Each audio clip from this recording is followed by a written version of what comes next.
Salam sejahtera bagi kita semua. Perkenalkan, saya Arif Ramadan Mudiarsa dari kelompok 48 KKN tematik COVID-19 angkatan 72 UPN Veteran Yogyakarta.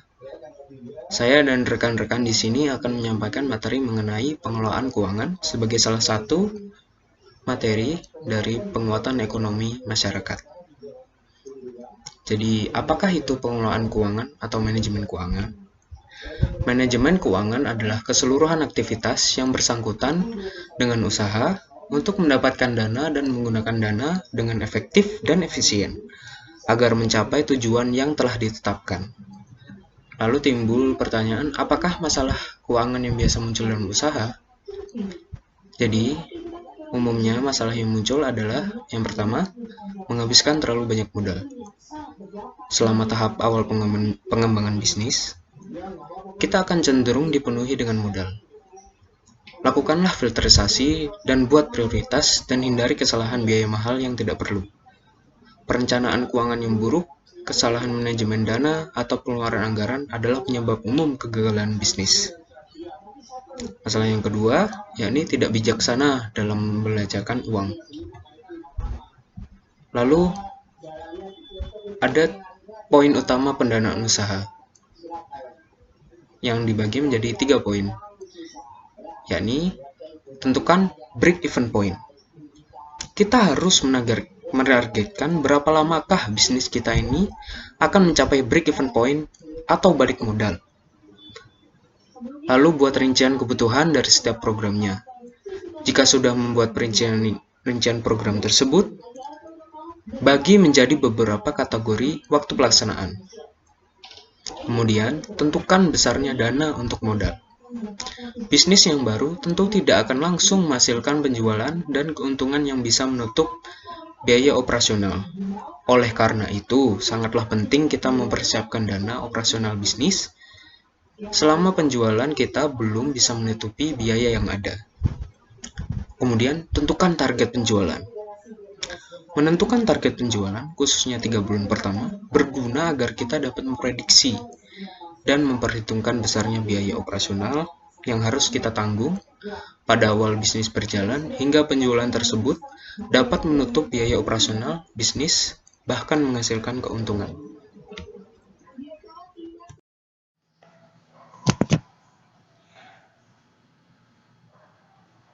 Oke, di sini saya akan menyampaikan mengenai poin 2, yaitu pengaturan keuangan yang optimal.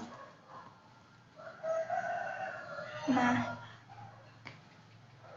jadi apa aja sih yang harus diperhatikan dalam manajemen keuangan? Nah, yang pertama kita harus memisahkan rekening pribadi dan rekening bisnis, biar nggak kecampur antara rekening pribadi dan rekening bisnis. Jadi uang bisnis nggak kepake buat pribadi dan uang pribadi nggak kepake buat bisnis, kayak gitu. Kemudian, catat arus kas. Arus kasnya ini harus dicatat biar ada track record yang secara berkala gitu, buat menghindari adanya missing data. Jadi bisa tahu nih keuntungan kita seberapa sih, kayak gitu. Kemudian buat evaluasi tahunan. Jadi kita harus juga mengevaluasi tahunan berapa sih keuntungannya, udah sesuai belum sama yang udah direncanakan, seperti itu. Kemudian kita juga harus memperhatikan nih buat dana pengembangan usaha sama dana darurat. Penting banget loh buat keadaan urgent kayak gitu disiapkan dananya. Kemudian kita harus menjalankan semua aturan-aturan itu yang telah kita buat tadi dengan disiplin.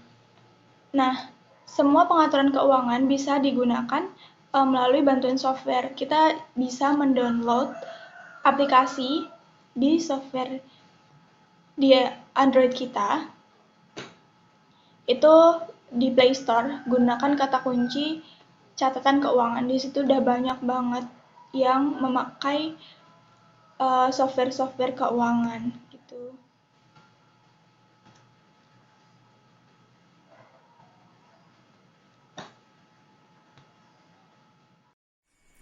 Baik, Assalamualaikum warahmatullahi wabarakatuh. Perkenalkan, saya Ardiansyah Sanjay dari kelompok T7248Y KKN UPN Veteran Yogyakarta Angkatan ke-72. Pada kesempatan kali ini saya akan menyampaikan materi mengenai analisis keuangan untuk menunjang suatu usaha di masa peningkatan ekonomi masyarakat di masa pandemi ini. Nah, sebelum kita menuju ke analisis keuangan secara lebih lanjut, kami akan menyampaikan terlebih dahulu tentang komponen dalam analisis keuangan. Yang pertama ada yang namanya produk. Nah, produk ini dapat berupa produk jadi maupun produk non jadi, baik itu berupa jasa maupun produk berupa barang. Nah, baik produk jasa maupun barang memiliki kelemahan dan kelebihannya masing-masing. Begitu pula dengan produk barang, baik itu barang jadi maupun barang yang mentah, tentunya memiliki kelemahan dan kelebihannya masing-masing. Nah, di sini yang akan kami bahas untuk lebih mudahnya adalah produk dari bahan pangan yang memiliki masa expired lebih cepat. Selain produk, ada produksi. Nah, produksi ini adalah usaha dalam kita menciptakan suatu produk tersebut. Tentunya dalam produksi ada faktor input dan faktor proses, di mana input itu ada bahan dan alat, kemudian untuk faktor proses ada tenaga kerja. Selanjutnya masih ada yang dinamakan dengan revenue atau penerimaan. Revenue atau penerimaan ini berbeda dengan keuntungan. Bila revenue ini masih dalam bentuk bruto atau belum dikurangi dari biaya produksinya, sehingga masih dalam keuntungan yang kotor. Nah, selain penerimaan ada juga keuntungan. Nah, keuntungan ini sudah dipotong baik itu biaya variabel maupun biaya tetap yang nanti akan kita jelaskan di materi selanjutnya. Selain ada keuntungan dan penerimaan, tentunya juga ada biaya atau banyaknya uang yang harus kita keluarkan untuk menghasilkan suatu produk yang akan kita jual belikan tersebut. Nah, dalam biaya tersebut, dalam modal tersebut, ataupun dalam uang tersebut ada yang dinamakan biaya tetap dan biaya variabel. Biaya tetap itu dikatakan biaya tetap bila dalam berapapun jumlah produksi yang kita buat, barangnya tetap sama. Misalkan kita menggunakan blender, mau kita produksi 1 liter minuman ataupun 5 liter, blendernya tetap 1. Tapi biaya variabel itu tergantung dari jumlah produksi yang ingin kita capai. Ketika kita ingin memproduksi 1 liter minuman, kita membutuhkan gula kurang lebih setengah kilo. Tapi ketika kita ingin memproduksi 2 liter, jadi 1 kilo. Nah, itu biaya variabel karena selalu fluktuatif mengikuti besarnya produk yang ingin kita hasilkan. Nah, dalam biaya tetap seperti yang saya contohkan ini, terdapat nilai umur ekonomis dari suatu barang. Nah, umur ekonomis ini yang dimaksud dari umur ekonomis di sini adalah berapa lama barang tersebut dapat kita pakai hingga nantinya barang tersebut sudah tidak dapat kita perbaiki ataupun kita pakai lagi. Nah, barang itu kan memiliki batasan waktu, sedangkan ketika kita tidak memperhitungkan itu, bisa jadi ketika kita ingin membuka suatu usaha lagi, kita terdapat masalah di keuangan kita karena barangnya ternyata sudah rusak. Nah, untuk mengatasi itu, kita harus menghitung nilai penyusutan barang tersebut. Di sini misalkan blender itu umur pemakaiannya 5 tahun, maka harga blender baru dikurangi dari nilai sisa dari barang itu bila sudah tidak dapat dipakai, bila kita kilokan misalkan, dibagi dengan umur pemakaian misalkan 5 tahun. Di situ ketemulah nilai atau harga penyusutan barang tersebut untuk 1 bulannya. Karena biasanya biaya tetap ini dibuat untuk jangkauan waktu produksi setiap 1 bulan. Kemudian di dalam biaya tetap ini, walaupun misalkan Anda menggunakan tempat itu milik Anda sendiri, Anda harus tetap menghitung itu sebagai biaya tetap.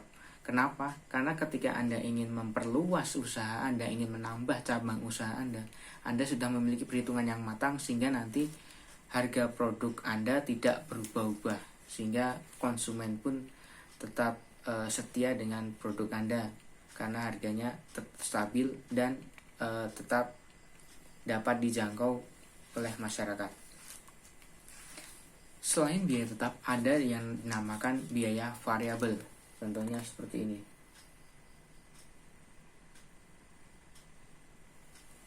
Yang dinamakan biaya variabel tadi sudah saya jelaskan bahwa itu akan berubah seiring dari berapa produksi yang ingin kita capai.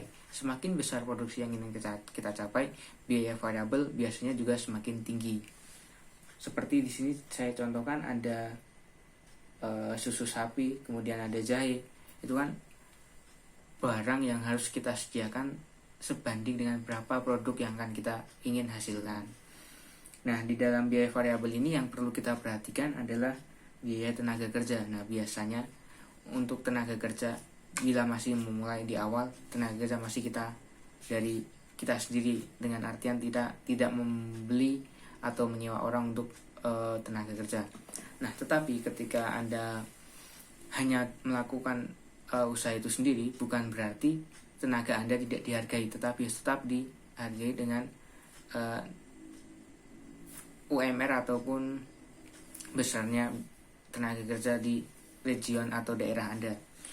Nah, untuk menghitung tenaga kerja ini tidak dalam satu hari full. Misalkan Anda hanya buka sampai jam 12, ya hanya sampai jam 12 itu dari jam berapa Anda mulai.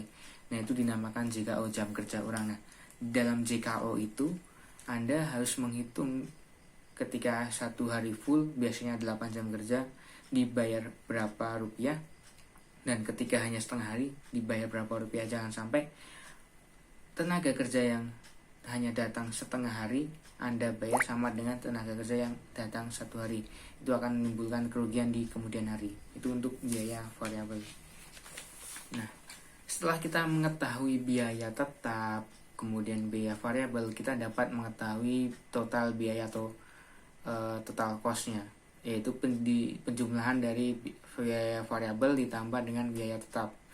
Nah, setelah kita mengetahui besarnya biaya yang kita butuhkan untuk produksi, kita harus mengetahui berapa harga pokok produksi barang kita. Nah, untuk mengetahui harga pokok produksi itu digunakan rumus seperti ini, yaitu biaya total yang tadi hasil penjumlahan fixed cost atau biaya tetap dan biaya variabel dibagi dengan jumlah produk yang Anda hasilkan. Misalkan biaya total biaya yang Anda keluarkan sebesar 1 juta, kemudian untuk total produk Anda 100, berarti dalam satu produk itu memerlukan biaya kurang lebih Rp10.000. Nah, itu dikatakan Anda tidak untung dan tidak rugi ketika Anda menjual produk Anda dengan harga Rp10.000. Maka Anda tidak akan mendapatkan keuntungan maupun kerugian. Nah, untuk menghitung berapa banyak keuntungan yang ingin Anda dapatkan, caranya mudah sekali, yaitu dengan cara harga pokok produksi tadi ditambah berapa persen Anda ingin untung dari produk tersebut, dan tentunya harus memperhitungkan kemampuan daya beli masyarakat. Rumusnya kurang lebih seperti ini untuk harga penjualan. Misalkan Anda ingin mengambil untung 50%, ya tinggal 10.000 tadi ditambah 50% dari 10.000, yaitu 5.000 nanti. Jadi kurang lebih 15.000 harga jual yang akan Anda gunakan.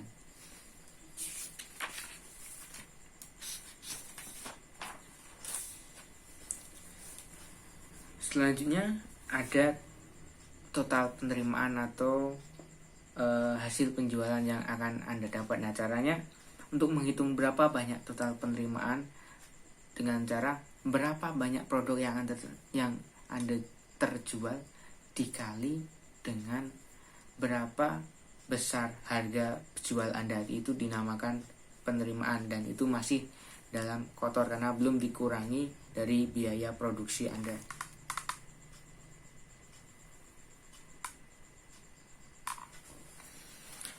Selanjutnya, ketika Anda sudah mengetahui penerimaan, Anda bisa menghitung keuntungan Anda. Nah, keuntungan ini menghitungnya lebih mudah lagi karena Anda sudah tahu berapa penerimaan Anda sudah tahu berapa biaya total Anda, tinggal dikurangi, yaitu biaya total penerimaan Anda dikurangi dari biaya total Anda. Nah, disitulah Anda mengetahui berapa keuntungan yang Anda peroleh. Rumusnya seperti ini.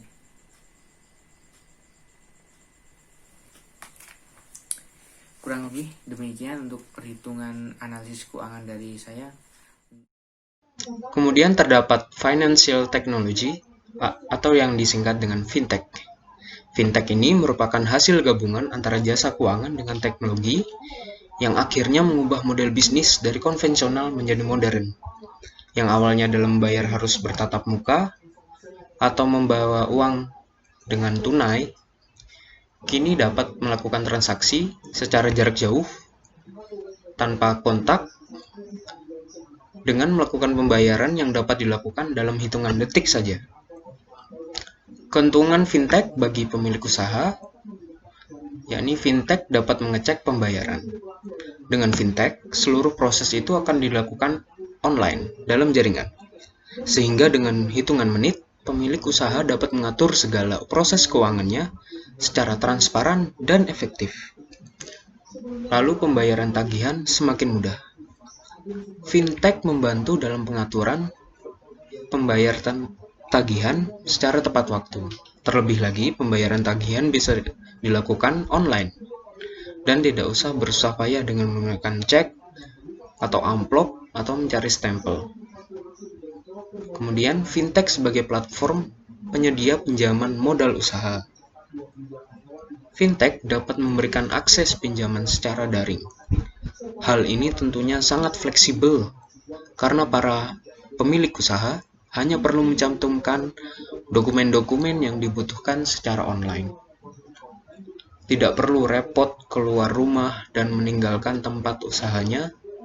Para pemilik usaha sudah dapat melakukan pinjaman dana bagi usahanya tersebut. Kita tadi udah menyampaikan semua materi. Yang bisa disimpulkan adalah yang pertama, buat memulai suatu bisnis kita harus tentuin dulu break even point. Kapan kita bakal mencapai target itu. Terus targetnya itu berapa. Kemudian sama modalnya yang paling penting. Nah, kemudian setelah berjalannya waktu, kita harus memperhatikan juga nih keuangan yang optimal. Yang pertama harus pisahin antara rekening bisnis sama rekening pribadi biar nggak kecampur. Kemudian disiapkan buat catatan dana, terus evaluasi tahunan, bulanan kayak gitu, biar tahu nih keuntungan dari bisnis kita tuh berapa sih, mengalami rugi apa enggak sih kayak gitu. Kemudian juga penting nih adanya persiapan dana darurat sama dana buat pengembangan. Kemudian harus semua aturan-aturan yang kita udah persiapkan di awal buat memulai bisnis itu harus kita lakukan dengan disiplin.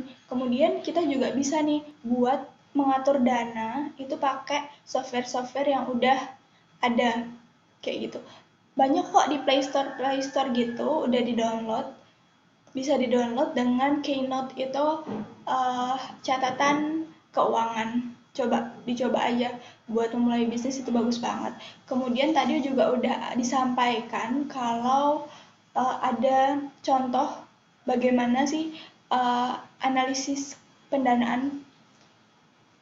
Nah, buat yang mau memulai bisnis, coba aja dipelajarin tadi yang udah kita sampaikan.